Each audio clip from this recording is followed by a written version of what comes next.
This is Stephen O'Malley for Math CA1, Parametric Equations and Motion. First we're going to look how to create a straight line motion from the point 1 minus 13 to 11.17 in 6 seconds.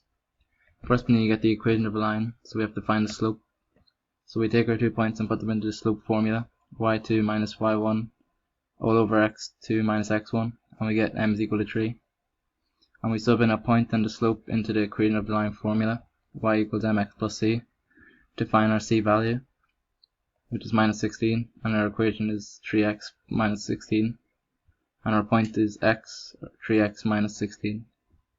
Next we need to find we have to change x into the directed speed times t plus x1, x0. x0 is equal to 1, that's where we want x to be at t equals to 0.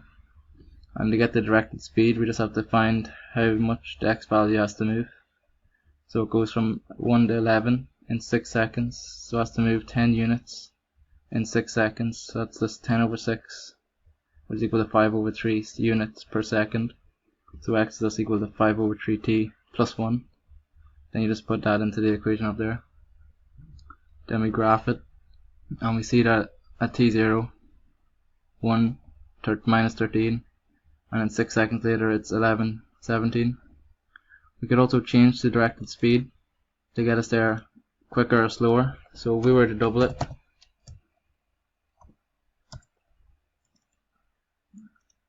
it would get us there twice as fast.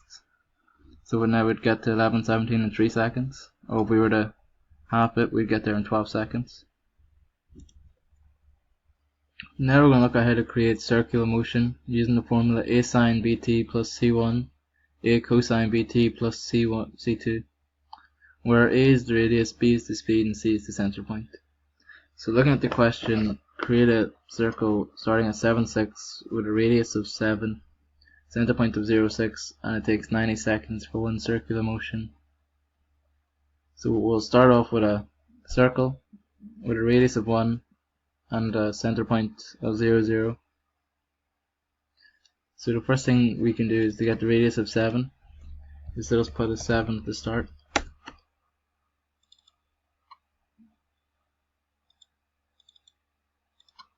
And 7. That'll give us a radius of 7. And to change the rotation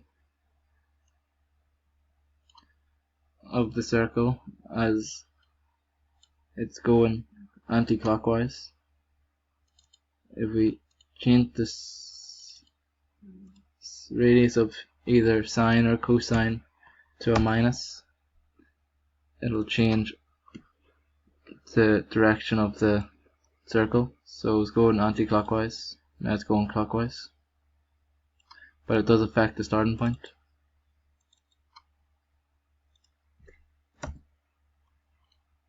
And to get the starting point 7, 6, you just add 6 and add 0 here.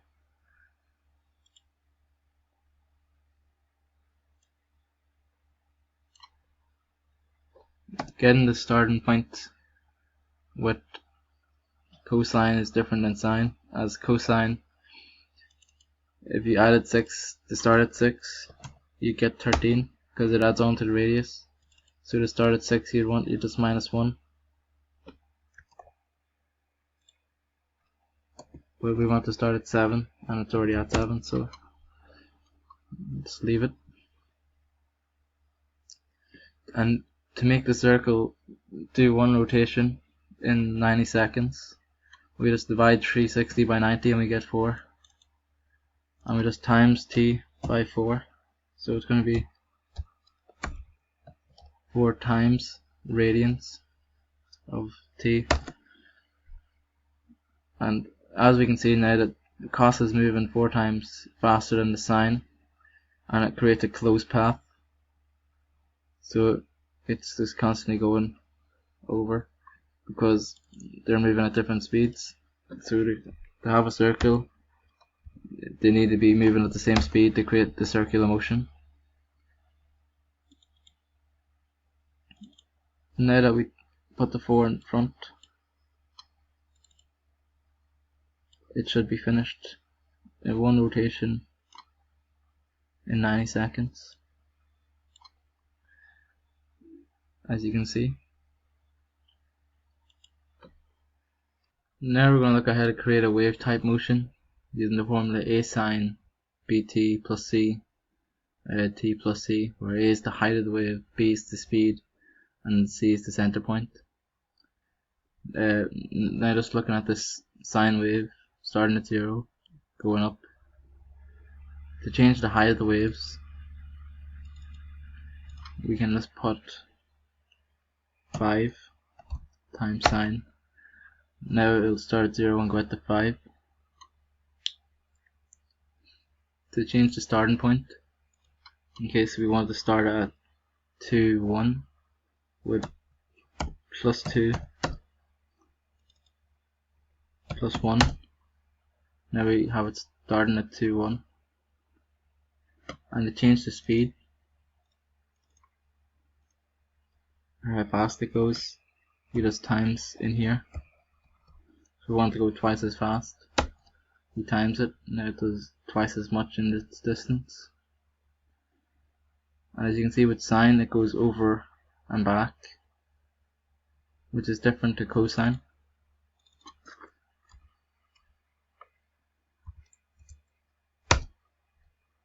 Which is far away.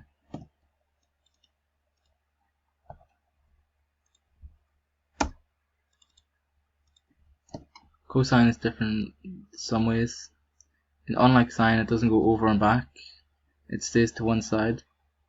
So it stays on this side. It'll always just go up and then go up again. With the height of the waves is A times 2, because if you want to get a wave size of 6, you put this times it by 3, because unlike sine, it doesn't go up 3 and then back 3, it goes up 3, then goes up another 3. So starting at 3, it goes to minus 3, which is minus 6, then goes back. Also, when you want to start, the start point is the radius, or not the radius, the height of the wave, plus. So if you want to start at 2, you would minus 1, because 3 minus 1 is 2, and then this 2 minus 1. If you want to start at 2 minus 1, that's how you do it. And it never goes across itself. And that's only when the t value is always moving. Also, if you put sine or cosine on the y value, it just be the same movement except on the y-axis, on the x-axis. Now, when y or x is a constant, instead of a wave motion, it oscillates, whereas sine will start in the middle and go out to a certain point, then turn back, and then go back over itself to hit a certain point, and then just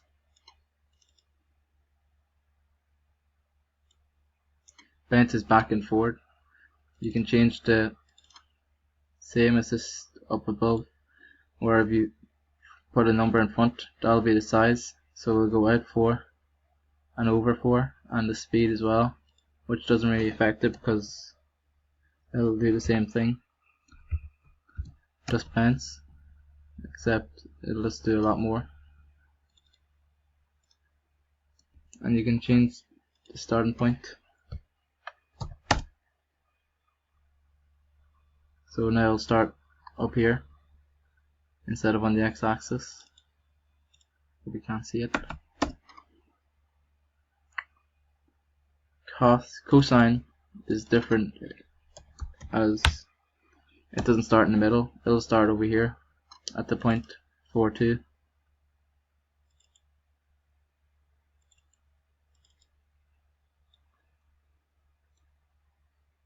And we'll just go out as far and then just turn back in on itself and then keep going up and down, never crossing where it starts.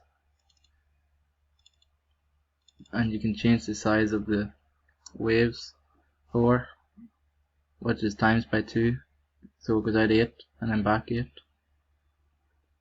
and that's really it. Starting point and also the same. You can change this to 1 and we'll start in y1, and that's parametric equations in motion. Thanks.